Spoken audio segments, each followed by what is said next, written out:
ദൈവത്തിൻ്റെ അതിപരിശുദ്ധ നാമം മഹത്വപ്പെടുമാറാകട്ടെ. ഒരു ചെറിയ തിരുവചന ചിന്തയിലേക്ക് നമുക്ക് കടക്കാം. യോഹന്നാൻ എഴുതിയ സുവിശേഷം 14-ാം അധ്യായം അതിൻ്റെ 18-ാം വാക്യം, ഞാൻ നിങ്ങളെ അനാഥരായി വിടുകയില്ല. അതിനോടൊപ്പം ചേർന്ന് എബ്രായർക്കെഴുതിയ ലേഖനം 13-ാം അധ്യായം അതിൻ്റെ 5-ാം വാക്യത്തിൽ, ഞാൻ നിന്നെ ഒരു നാളും കൈവിടുകയില്ല, ഉപേക്ഷിക്കുകയുമില്ല. യോഹന്നാൻ എഴുതിയ സുവിശേഷം 6-ാം അധ്യായം അതിൻ്റെ 37-ാം വാക്യത്തിൽ ഇങ്ങനെ കാണുന്നു, എൻ്റെ അടുക്കൽ വരുന്നവനെ ഞാൻ ഒരു നാളും തള്ളിക്കളയുകയില്ല. ദൈവത്തിന് സ്തോത്രം. ഞാൻ നിങ്ങളെ അനാഥരായി വിടുകയില്ല. യേശു കർത്താവ് താൻ വിളിച്ചുകൊണ്ടുവന്ന ശിഷ്യന്മാരോട് പറയുകയാണ്, ഞാൻ നിങ്ങളെ ഒരു നാളും അനാഥരായി വിടുകയില്ല. ഒരിക്കൽ നടന്ന ഒരു സംഭവം ഇങ്ങനെയുണ്ട്. ഒരിക്കൽ ഒരു കർത്താവിൻ്റെ ദാസൻ കർത്താവിൻ്റെ വേലയോടുള്ള ബന്ധത്തിൽ ഗ്രാമങ്ങളും ഊരുകളും സഞ്ചരിച്ച് കർത്താവിൻ്റെ സുവിശേഷം അനേകരുടെ മധ്യത്തിൽ പ്രഘോഷിച്ചുകൊണ്ട് ഒരു പകല് കടന്നുപോയി. താൻ വളരെ ക്ഷീണിതനായിട്ട് വൈകുന്നേരം വീട്ടിലെത്തി. തൻ്റെ അപ്പോഴത്തെ അവസ്ഥ എന്ന് പറയുന്നത് ഉടുതുണിക്ക് മറുതുണിയില്ലാത്ത, നന്നായി കഴിക്കാൻ തനിക്കും ഭാര്യയ്ക്കും മക്കൾക്കും ഇല്ലാത്ത ഒരു അനുഭവമായിരുന്നു. എന്നാൽ ഈ അവസ്ഥയിലും സങ്കടങ്ങളെല്ലാം തൻ്റെ ഉള്ളിൽ ഒതുക്കി ദൈവത്തോട് പ്രാർത്ഥിച്ച് താൻ രാത്രിയിൽ കിടന്നുറങ്ങുമ്പോൾ ഒരു ദർശനം കാണുവാനായിട്ടിടയായി. ആ ദർശനം ഇങ്ങനെയായിരുന്നു. ചള്ള നിറഞ്ഞതായ വഴുതി പോകുന്ന ഒരു സ്ഥലത്തുകൂടെ താൻ ഇങ്ങനെ നടന്നു പോകുകയാണ്. താൻ നടന്നു പോകുന്ന ആ പാതയിൽ താൻ നോക്കിയപ്പോൾ 4 കാൽപാദങ്ങൾ, അതിൻ്റെ പാടുകൾ അവിടെ കാണുവാനായിട്ട് കഴിഞ്ഞു. തനിക്ക് ഒരു കാര്യം മനസ്സിലായി. താൻ വഴുതിപ്പോകേണ്ടുന്ന സാഹചര്യങ്ങളിലൂടെ നടന്നു പോയപ്പോൾ കർത്താവ് തന്നോടൊപ്പം വലങ്കരം പിടിച്ച് കൂടെയുണ്ടായിരുന്നു എന്നുള്ള കാര്യം. താൻ വീണ്ടും അടുത്ത് ഒരു കാഴ്ച കാണുകയാണ്. കൂരിരുൾ നിറഞ്ഞ ഒരു പാതയിലൂടെ താൻ നടന്നു പോവുകയാണ്. താൻ വീണ്ടും കാൽപാദങ്ങളെ നോക്കിയപ്പോൾ തൻ്റെ 2 കാൽപാദങ്ങളും തൻ്റെ മുന്നിൽ 2 കാൽപാദങ്ങളെയും തനിക്ക് കാണുവാനായിട്ട് കഴിഞ്ഞു. ഒരു കാര്യം മനസ്സിലായി, കൂരിരുൾ താഴ്വരയിലും താൻ അനാഥനല്ലായിരുന്നു എന്നുള്ളതായിരുന്നു. തനിക്ക് മുന്നിൽ യേശു കർത്താവ് ഉണ്ടായിരുന്നു.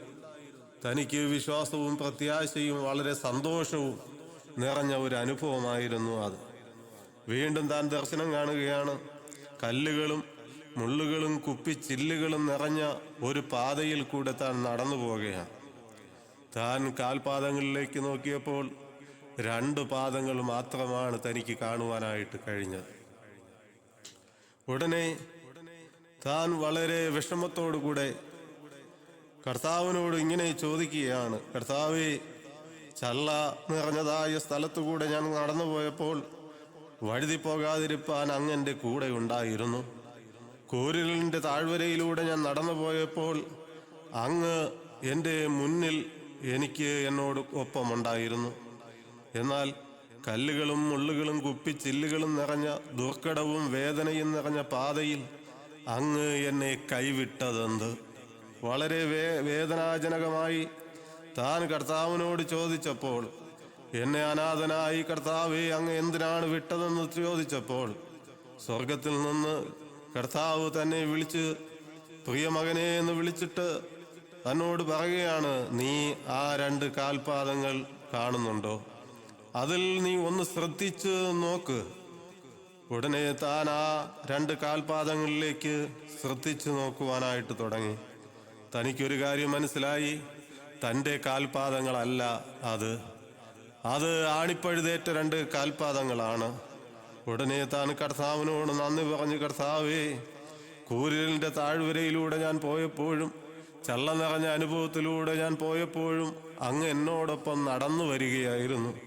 എന്നാൽ കുപ്പിച്ചില്ലുകളും അത് പാറക്കഷണങ്ങളും നിറഞ്ഞതായ പാതയിലൂടെ ഞാൻ കടന്നുപോയപ്പോൾ അങ്ങ് എന്നെ അവിടുത്തെ കരങ്ങളിൽ വഹിച്ചിരുന്നു എന്ന് ഞാൻ മനസ്സിലാക്കുന്നു എന്ന് പറഞ്ഞ് അവൻ പൊട്ടിക്കരയുവാനായിട്ട് തുടങ്ങി.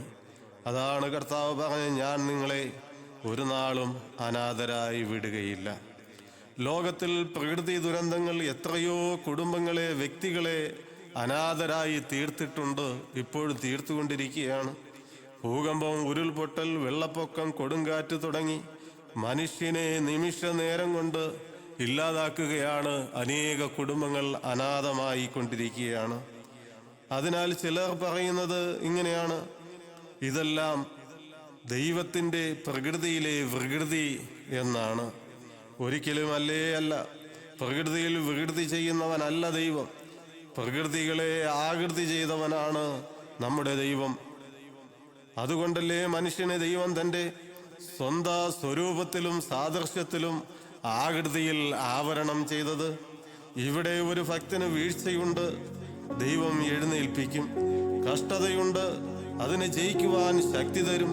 ബലഹീനതയുണ്ട്, അതിനെ നേരിടാൻ കൃപ തരും. 1000ഉം 10,000ഉം നിന്റെ അടുക്കൽ വീഴും, എന്നാൽ അടുത്തു വരാതെ കർത്താവ് നോക്കും. അലറുന്ന സിംഹമുണ്ട്, നിന്നെ വിഴുങ്ങിക്കളയാതെ കർത്താവ് കൂടെയുണ്ട്. മുങ്ങിത്താഴുന്ന അനുഭവം പലപ്പോഴും ജീവിതത്തിൽ ഉണ്ടാകാം. നാഥൻ കൈക്ക് പിടിച്ച് നിന്നെ നടത്തും. കണ്ണുനീർ താഴ്വരയുണ്ട്, അതിനെ ജലാശയമാക്കി സന്തോഷമാക്കി കർത്താവ് മാറ്റും. കൂരിരുൾ താഴ്വരയുണ്ട്, അനാഥനായി വിടാതെ നാഥൻ കൂടെയുണ്ട്. ശ്രദ്ധിക്കുക, മാർത്ത, മറിയ, ലാസർ ബെഥാനിയയിലെ ഒരു കൊച്ചു കുടുംബമായിരുന്നു. എന്നാൽ സഹോദരിമാർക്ക് ആശ്വാസവും അവലംബവുമായിരുന്ന സഹോദരനായ ലാസർ ഒരു നാൾ മരിച്ചു പോകുവാനായിട്ടിടയായി. അനാഥമാക്കപ്പെട്ട ആ കുടുംബം ചുറ്റപ്പെട്ട ശീലകളാൽ, കെട്ടപ്പെട്ട കയറുകളാൽ, ഒറ്റപ്പെടുത്തുന്ന അന്ധകാരത്തിൽ നാറ്റം വമിക്കുന്ന ശരീരവുമായി അടക്കപ്പെട്ട കല്ലറയിൽ, അടയ്ക്കപ്പെട്ട വാതിലിന് മുന്നിൽ കരയുന്നവരെ കണ്ടുകൊണ്ട് കരഞ്ഞു കലങ്ങിയ മിഴികളുമായി കർത്താവ് പറഞ്ഞു, വിശ്വസിച്ചാൽ നീ ദൈവത്തിൻ്റെ മഹത്വം കാണും. അവൻ്റെ സ്വന്തക്കാരും ബന്ധക്കാരും വിധി എഴുതിയതാണ്, മരിച്ചു നാറ്റം വെച്ച് 4 നാളായി, ഇനി രക്ഷയില്ല എന്ന്.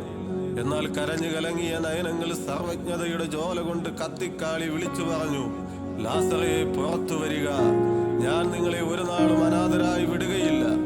നിന്റെ കുടുംബം രക്ഷപ്പെടില്ല എന്ന്, നിന്റെ തലമുറ രക്ഷപ്പെടില്ല എന്ന്, നീ രക്ഷപ്പെടില്ല എന്ന് ലോകം വിധി എഴുതിയാൽ, സ്വന്തങ്ങളും ബന്ധങ്ങളും വിധി എഴുതിയാൽ, വിശ്വസിച്ചാൽ ദൈവമഹത്വം കാണുമെന്ന്, എന്നിൽ വിശ്വസിക്കുന്നവൻ മരിച്ചാലും ജീവിക്കുമെന്ന്, ഞാൻ തന്നെ പുനരുത്ഥാനവും ജീവനുമെന്ന് അരുളി ചെയ്തവൻ, മരിച്ചു അടക്കപ്പെട്ടു 3-ാം നാൾ കല്ലറയെ ഭേദിച്ചു കൊണ്ട് ഉയർത്തെഴുന്നേറ്റവൻ, ഒരു നിമിഷം കൊണ്ട് നിന്റെ വിധിയെ മാറ്റി എഴുതുവാൻ ഇന്നും ശക്തനാണ്. കർത്താവ് ജീവിക്കുന്നത് കൊണ്ട് നാമും ജീവിക്കും. അവൻ നമ്മെ അനാഥരായി വിടുകയില്ല. എല്ലാ നാളും നമ്മോട് കൂടെയുണ്ട്. നമുക്ക് അവനിൽ വിശ്വസിക്കാമോ? ദൈവമഹത്വം വ്യക്തികളിൽ വെളിപ്പെടട്ടെ. അവനിൽ നമുക്ക് ശരണം പ്രാപിക്കാമോ? ഈ നല്ല കർത്താവ് ഒരു നാൾ നമ്മെ അനാഥരായി വിടാതെ വണ്ണം എല്ലാ നാളും നമ്മോടൊപ്പമുള്ള, താഴ്ചയിലും വീഴ്ചയിലും സന്തോഷത്തിലും എപ്പോഴും നമ്മോടൊപ്പമുള്ള ഈ കർത്താവിനോട് കൂടെ യാത്ര ചെയ്യുവാൻ, ഈ കർത്താവിനെ അഭയം പ്രാപിക്കുവാൻ, കർത്താവിൽ ശരണം പ്രാപിക്കുവാൻ നമ്മെ തന്നെ ദൈവകരങ്ങളിലേക്ക് ഏൽപ്പിച്ച് നമുക്ക് മുന്നോട്ട് പോകാം. വലിയവനായ ദൈവം നമ്മെ ധാരാളമായി സഹായിക്കട്ടെ.